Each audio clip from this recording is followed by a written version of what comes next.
दिनैनि गोदान भिडियोआव आरो फिन खेबसेबाव बरायफिनबाय लोगोफोर। दिनैनि गोदान भिडियोआनो जाहैबाय आं मोनसे जबनि आपडेट लानानै फैदों, आसाम पुलिस जबनि। नोंथांमोना आसाम पुलिस जबाव एप्लाइ खालामनो सानदोंबा नोंथांमोना नैबे भिडियोखौ नायब्लानो जाबाय। आं नोंथांमोननो मोनसे एप्लाइ भिडियो लानानै फैदों, जाय बिथांमोना आसाम पुलिसाव एप्लाइ खालामनो सानदों ABUBSI कामान्ड' पस्टआव। दानिया लोगोफोर नोंथाङा एप्लाइ खालामनो थाखाय गुगोलाव थांनानै नोंथाङा आसाम पुलिसखौ सार्च खालामबानो जाबाय। लोगोसे आं बिनि लिंकखौ डिसक्रिप्सनाव होना दोनगोन भिडियोनि। दानिया लोगोफोर नोंथाङा नैबे आसाम पुलिसाव थुबानो जाबाय। नैबेयाव गिबियावनो थागोन बियो, जों बेखौ थुबाय दानिया। बेयाव थुनाय होनाय लोगोफोर नोंथाङा नैबे एप्लाइ हियाराव थुनांगोन। जोङो दानिया बे एप्लाइ हियाराव थुबाय। दानिया लोगोफोर नोंथांमोना पेजखौ एसे बोखोनानै नै गाहायाव नुदों एप्लाइ अनलाइन, नोंथाङा बेयाव थुनांगोन। जोङो बेयाव थुबाय। बेयाव थुनाय लोगो लोगोनो लोगोफोर बेयाव मोननै अपसन खेवदों।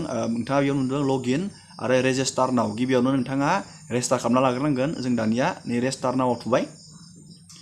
रेजिस्टार नावआव थुनानै नोंथांनियाव बेयाव नै फट'फोरनि बेयाव साइजफोरखौ होखादों, बेसेबां फट' नांगोन आरो सिगनेचार फट'आ नांगोन 450 KB जानांगोन फट'आ, आरो सिगनेचारा 100 KB। नोंथाङा बेयाव डकुमेन्टसफोरखौ नायना लाबानो जाबाय। एडमिट कार्ड, सार्टिफिकेट, HSLC बेयाव नोंथाङा नायना लाबानो जाबाय। दानिया लोगोफोर नोंथांमोना नैबेयाव फार्स्टआवनो नोंथाङा नोंथांनि मिस्टार मिसेस नोंथाङा बेयाव सिलेक्ट खालामनांगोन। जोङो नैबे मिस्टारखौ सिलेक्ट खालामबाय। बेनिफ्राय नोंथाङा नैबेयाव फार्स्ट नेमाव नोंथांनि नामखौ नैबेयाव होनांगोन, आरो नोंथांनि गेजेर नाम दंबा नैबे मिडिल नामाव होनांगोन, आरो नोंथांनि लास्ट नेम उपाधिखौ नोंथाङा नैबे लास्टआव होनांगोन। दानिया लोगोफोर नोंथाङा नैबेयाव नोंथांनि बिफानि नाम, फादारनि नामखौ बेयाव बहायनांगोन, आरो नोंथाङा नैबेयाव मादार नेम, नोंथांनि बिमानि नामखौ नोंथाङा नैबेयाव लिरनांगोन, आरो फन नाम्बारखौ नोंथाङा नैबेयाव लिरबानो जाबाय।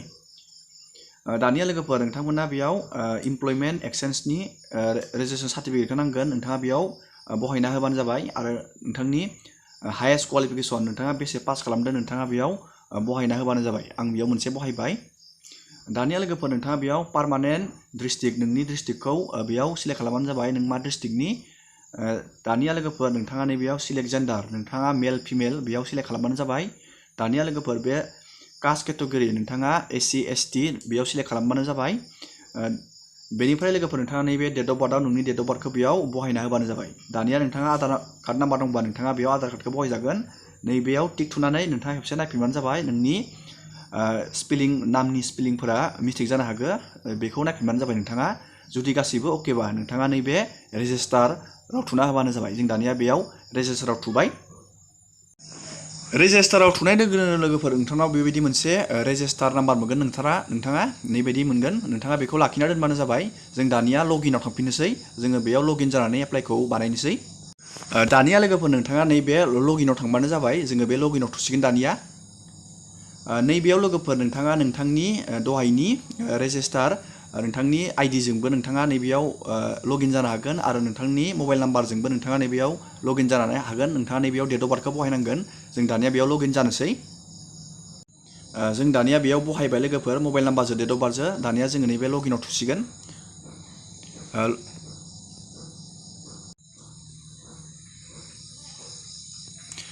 दानिया लोगोफोर नोंथाङा बेयाव सिगनेचार आरो फट' नोंथाङा आपल'ड खालामना होबानो जाबाय। दहाय आं खोन्थाखादोंमोन साइजखौ बेसे नांगौ। लोगोफोर नोंथाङा नैबेयाव नुनो मोनगोन नोंथाङा बबे बबे पस्टआव एलिजिबोल जागोन एप्लाइ खालामनो, नोंथाङा बेयाव नुदों। आङो नैबे ABUBनिखौ नायग्रोगोन एप्लाइ खालामनानै। नैबेयाव जोङो एप्लाइआव थुसिगोन दानिया। नोंथाङा बेयाव एप्लाइआव थुनांगोन एप्लाइ खालामनो थाखाय। नैबेयाव लोगोफोर बिदों नोंनि क्वालिफिकेसन NCC सार्टिफिकेट दंबा नोंथाङा बेयाव एस खालामबानो जाबाय। आंनियाव बेयाव गैया, आं बेखौ न' खालामबाय। आरो नोंथांनियाव बेयाव स्पर्ट सार्टिफिकेट दंबा बिदों बेयाव नोंथाङा दंबाथाय एस खालामबानो जाबाय।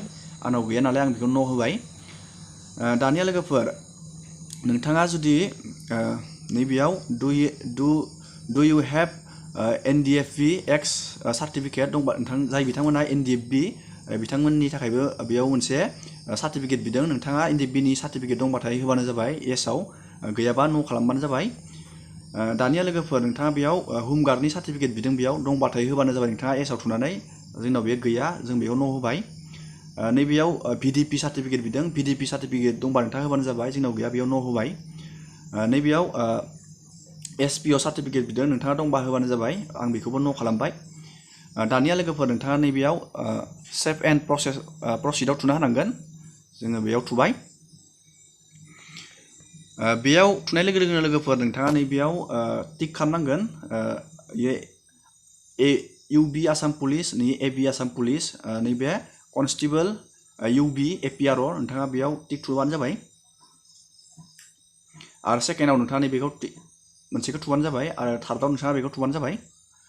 जोंनाव बेयाव सिलेक्ट जाजोब्बाय नैबेयो आसाम पुलिस UB AB आरो APRO। दानिया जोङो बे मोनथामखौबो बानायनो हागोन। नोंथाङा नैबे सेभ एन्ड प्रसिडआव थुबानो जाबाय। जों दानिया बेयाव थुबाय। बेयाव थुनानै लोगोफोर नोंथांमोना गिबियावनो नोंथांनि ट्राइबेल संघ कास्ट सार्टिफिकेटखौ नैबेयाव आपल'ड खालामनांगोन। आरो लोगोसे नोंथाङा बेयाव पार्मानेन्ट रेसिडेन्ट सार्टिफिकेट PRC दंबा आपल'ड खालामजागोन नोंथाङा बेयाव। आरो नोंथांनियाव बेयाव एज प्रुफ नोंथाङा आधार कार्डखौ आपल'ड खालामबानो जाबाय नैबेयाव। आरो नोंथांनियाव नैबेयाव इमप्लयमेन्ट एक्सचेन्ज सार्टिफिकेट नोंथाङा बेयाव आपल'ड खालामजागोन। आरो नैबेयाव नोंथांनि डकुमेन्ट टाइप नोंथाङा बेयाव फट' आपल'ड खालामनांगोन। आरो नोंथाङा नैबेयाव नोंथाङा सिगनेसारखौ नैबेयाव आपल'ड खालामनांगोन। दानिया लोगोफोर नोंथाङा नैबेयाव नोंनि दहायो रेजिस्टार खालामनाय समाव जिखिनि डाटा होदोंमोन नोंथाङा बेयाव प्राय सिलेक्ट जाखागोन। नोंथाङा बेखौ दांनो गोनां गैया। नैबेयाव नेसनेलिटियाव नोंथाङा बे इण्डियान होबानो जाबाय। आरो नैबे रिलिजनाव नोंथाङा हिन्दुजिम होबानो जाबाय। जों हिन्दुसिमबो नैबेयाव नोंनि इमेल एड्रेसखौ लिरबानो जाबाय। आरो नोंथाङा नैबेयाव नोंथांनि फन नाम्बार दहाय होखानाया बेयो सिलेक्ट जागोन बेयाव। आरो नोंथाङा एक्सट्रा फन नाम्बार दंबा नोंथाङा नैबे फन नाम्बाराव नैबेयाव लिरबानो जाबाय बक्सआव। आरो नोंथाङा आधार नाम्बार दंबा नैबेयाव होबानो जाबाय। दानिया लोगोफोर पार्मानेन्ट एड्रेसनि डिटेल्सखौ नोंथाङा नैबे बक्सआव फिलआप खालामबानो जाबाय। नैबेयाव पुलिस स्टेसन नोंथांनि पुलिस स्टेसना मायाव गोलैयो नोंथाङा बेखौ सिलेक्ट खालामबानो जाबाय। आरो नैबेयाव पिन क'डखौ होबानो जाबाय। आरो नोंथांनि कारेन्ट एड्रेसा सेमबाथाय नोंथाङा नैबेयाव टिक थुबानो जाबाय। दानिया लोगोफोर नोंथाङा नैबे सेभ एन्ड प्रसिडआव थुबानो जाबाय। सेभ एन्ड प्रसिडआव थुनानै लोगोफोर नोंथाङा खेबसे फर्मखौ नायफिनजोबनानै साबमिटआव थुना होनाय लोगो लोगोनो नोंथाङा नैबायदि मोनसे एक्न'लेजमेन्ट फर्म मोनगोन। नोंथाङा बे रिसिप्टखौ लाखिना दोनबानो जाबाय। नोंथांनो बेखौ नांगौ जागोन उनाव एप्लाइ जोबनानै जुदि रानिंआ जायोबाथाय नोंथाङा बेखौ लांफानांगोन नोंथांनि एडमिटजों लोगोसे। दिनैनि भिडिअआ बेखिनियावनो लोगोफोर। आङो दिनै बे फिसा इनफरमेसनखौ नोंथांमोननो होग्रोनाय जाबाय। जाय बिथांमोना आसाम पुलिसाव एप्लाइ खालामनो सानदों नोंथाङा बेबायदि प्रसेसै आसाम पुलिसाव एप्लाइ खालामनो हागोन। दिनैनि भिडिअखौ आङो एसेयावनो फोजोबनाय जाबाय।